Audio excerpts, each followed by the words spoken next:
the Westphalian sort of way is to think of it as a nation state. But I think there is also the idea somewhere in there of that we are ultimately a civilizational state. And in that we are not very unique. There are many other civilizational states in existence through history and even today. China itself consciously thinks of itself as a civilizational state. Iran is a civilizational state.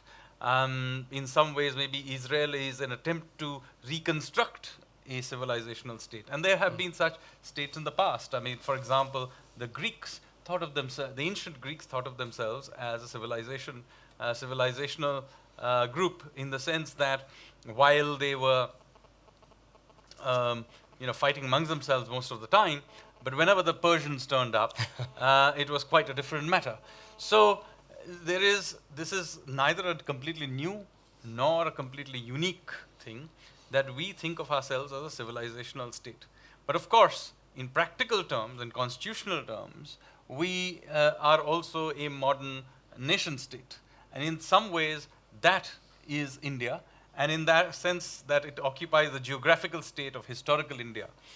So these are the various things that, incidentally, were not something we discovered today.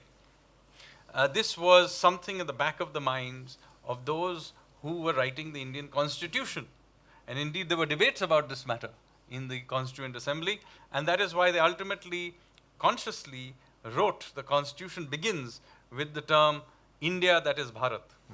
That is why it is very important to understand that it is both, and that they are not quite the same thing, although they coincide for the purposes of the state that we are creating.